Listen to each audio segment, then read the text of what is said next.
Kısa olduğumuz için geldik.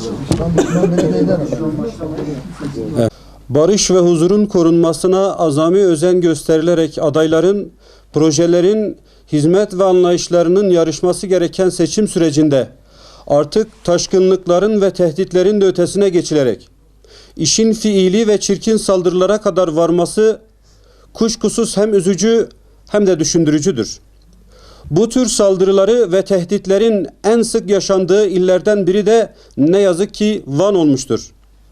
Basına da yansıdığı üzere Hüdapar'ın pazar günü düzenlediği mitingden sonra saat 14 sıralarında evlerine dönen bazı başörtülü kadınlar Cumhuriyet Caddesi Sanat Sokağı yakınında bulunan BDP seçim bürosunun önünde saldırıya uğramış, söz konusu bürodan çıktıkları iddia edilen 15-20 kişilik bir grup görgü tanıklarının ve kamuoyuna yansıyan görüntülerin de açıkça ortaya koyduğu gibi kadınları adeta linç etmek istemiştir.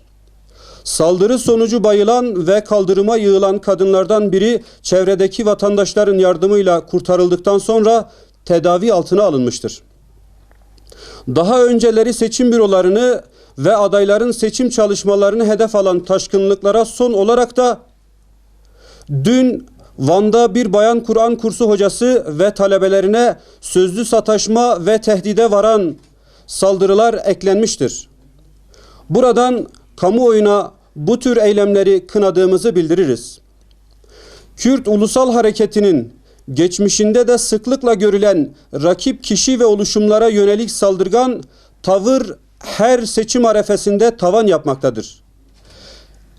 İçerisinde bulunduğumuz mahalli idareler seçim sürecinde de AK Parti, Saadet Partisi, Hüdapar, Hakpar ve İslami STK'lara yönelik saldırılar bu konseptin sistematik mahiyet taşıdığını ortaya koymaktadır.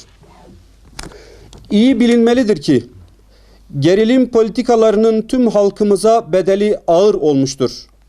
Ve son tahlilde bu çatışma sürecinin de kazananı olmayacaktır.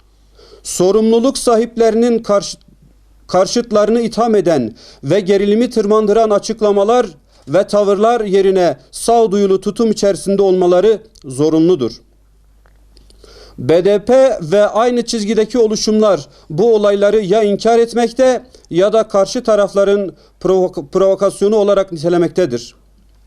Unutulmamalıdır ki seçim süreçlerinde siyasi partiler her platformda ve mekanda kendilerini ifade etme hakkına sahiptirler. Yapılan siyasi çalışmalar provokasyon olarak nitelendirilemez. Bugünlerde Fethiye'de HDP'ye karşı sergilenen tutum ile bölgemizde bazı partilere ve STK'lara yönelik sergilenen tutum arasında hiçbir fark bulunmamaktadır. Biz Fethiye olaylarındaki faşizan tutumu nasıl kınıyor ve lanetliyorsak aynı tavrı burada da gerçek demokrat olan tüm çevrelerden bekliyoruz. Bu saldırıları yok sayan ve dolaylı yoldan meşrulaştıranlar bu tavırlarıyla adeta bütün özgürlük ve farklılık taleplerini boğmak istemekte, kendi çizgisinden başkasına yaşam hakkı tanımayan bir tutum sergilemektedirler.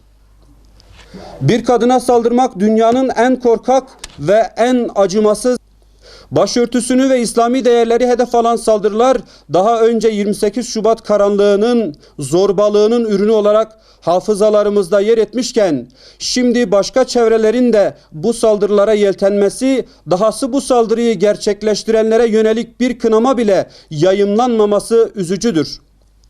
Maruz kaldığı baskı ve sıkıntılar karşısında yeri geldiğinde özgürlük havarisi kesilen çevrelerin, Türkçü Kemalistlerin bıraktığı yerden devam etmeyi içlerine nasıl sindirdikleri de doğrusu anlaşılır gibi değildir.